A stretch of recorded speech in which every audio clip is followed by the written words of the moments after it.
안녕하십니까. 진박 야부리 TV의 야부리 진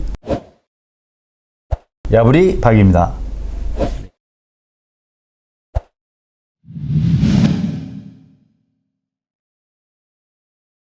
근데 이거 보시면 이렇게 되는데 이게 실현이 못 됐어요. 그 이유가 결국 이제 제도잖아요. 네. 이게 여기가 이제 지구단위 계획 구역에 이제 명륜동 쪽이 거기가 아마 구도심의 최대 개발 규모라고 그래가지고 그렇죠. 예, 면적을 일정 면적 이상 600해배 이상 못 개발을 못하게 되어 있어요. 참 안타깝습니다. 아니 그러니까요. 그러니까 이게 4개 필지를 합치면 한 2천 정도 되겠네요. 2천. 왜냐하면 이게 좀 거기 가면 그래도 명륜동이 옛날에 좀 잘 사는 분들은 그럼요. 부자 동네였죠. 네. 그러니까 거기 보니까 네. 보통 한 필지에 150평씩 잘랐어요. 150평, 예. 아까 4개 합쳤다 그랬잖아요. 600평. 예. 600평을 환산하면 아니 150평이니까요. 600평. 600평. 그걸 환산하면 2,000평방미터쯤 되거든요. 근데 여기 보니까 600평방미터로 제한을 해놨네요. 지구단위에서. 그러니까요. 그래서 이제 참 이런 게 참 고민스럽겠어요. 아쉬워요.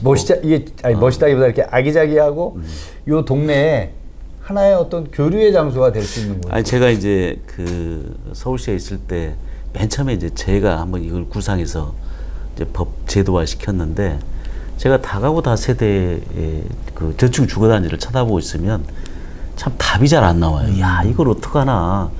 빗방울이 떨어지면 그 빗방울이 땅으로 스며들 수 있는 공간이 없습니다. 녹지가 없으니까. 그리고 어린이들이 태어나면 어린이들이 놀 수가 없어요. 네. 골목에서 놀면 차가 와서 문제가 되고, 또 주차할 공간도 없고. 그래서 또 그러다 보니까 이제 제도를 완화해가지고 1층에는 주차장을 또 하겠잖아요. 1층에 주차장을 하다 보니까 이 도시 공간이 험하게집니다. 또 밤 되면 거기가 그냥 이렇게 굴처럼 보이잖아요. 그래서 몇 필지를 방금 말씀하신 몇 필지를 묶어서 몇 필지를 묶어야지 지하 주차장으로 그렇죠. 들어갈 수 있는 출입구가 또 나오니까 통로가 묶어서 지하는 주차장하고 지상에는 조그맣지만 그래도 공원을 쌈지공원처럼 만들고, 그다음 지상 가로에 면에 있는 곳은 근린생활 시설이나 또 주민들 커뮤니티 시설로 만들고, 그리고 2층서부터 이제 그렇죠. 주택이 들어가도록 그렇게 구상을 했고, 그렇게 하면서 그때는 평균 한 7층 정도로 했어요. 왜 제가 그 7층 정도로 했냐면, 유럽을 가보시면 알겠지만 파리나 런던 가면 대개 7층입니다. 7층의 중정 규모.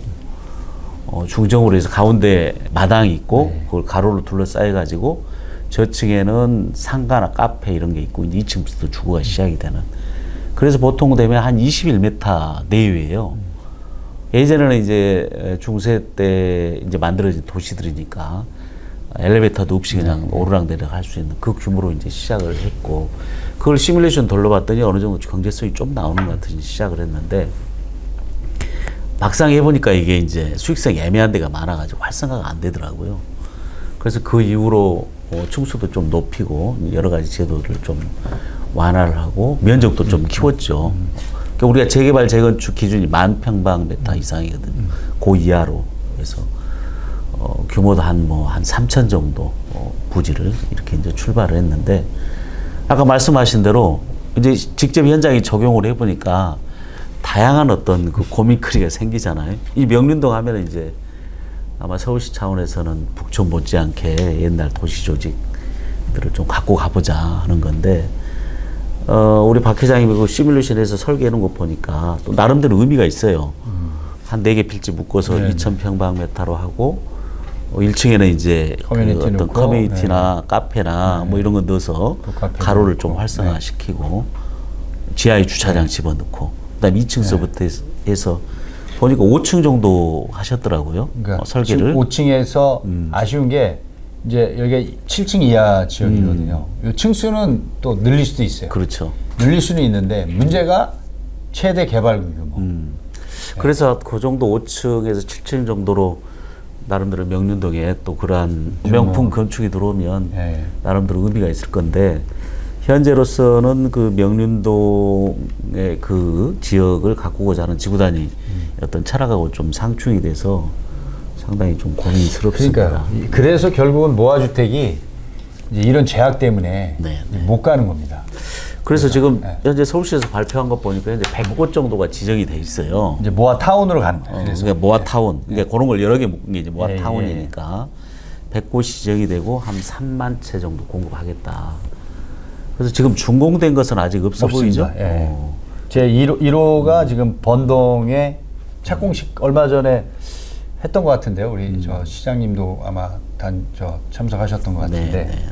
그게 이제 사실은 그쪽 번동 지역은 단독주택, 그러니까 뭐 30평, 40평짜리 옛날에 정말 노후화된 주택들, 고 밀집 지역이거든요. 그러니까 물론 이제 그런 지역부터 당연히 가야 되겠죠. 그리고 이제 그게 한 4개 블록이 별도의 이제 그 하나의 블록, 뭐 이게 모아타운, 모아 1, 2, 3, 4 뭐 이렇게 해서 합쳐서 묶으면 이제 타운이 묶으면 되니까. 이제 타운이. 그러면 이제 그게 한 뭐 1000세대가 가까운 아마 이제 타운이 되는 걸로 알고 그래서 있는데. 저는 우리가 이제 우리 주거 유형이 현재 아파트 빼놓고 단독 주택, 그다음에 그 사이가 다가구 다세대 주택 말고는 없거든요. 그러니까 주거 유형이 이렇게 단조로운 도시가 별로 없죠.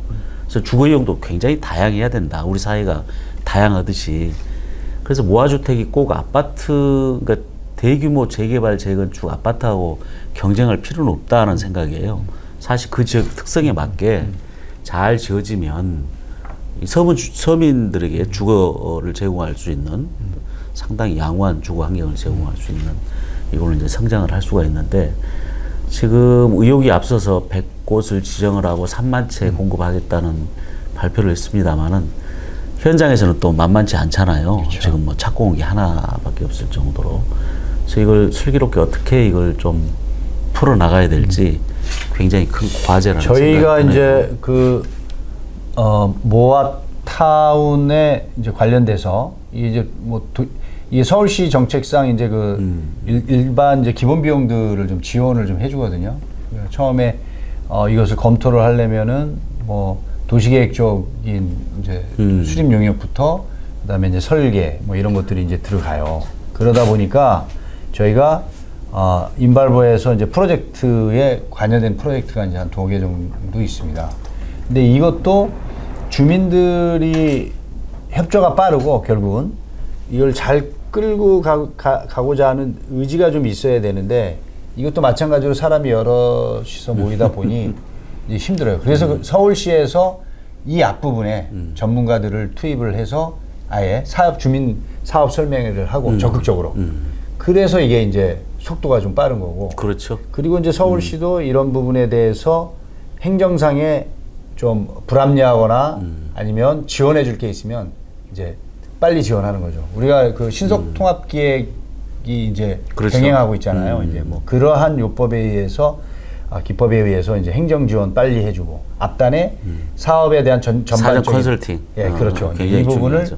이제 행정도 지원해 주지만 또 금액적으로도 또 우리가 지원을 해주는 그런 시스템으로 가서, 번동 같은 경우에 지금 이제 출발을 했고 이제 면목동도 있고 뭐 기타 등등 여러 곳에 지금 100곳이 이제 지정이 된다고 그러죠. 그래서 지금 그 이후에 번동 이후에 현재까지 60여 곳 지정이 되어 있다고 되어 있거든요, 지금.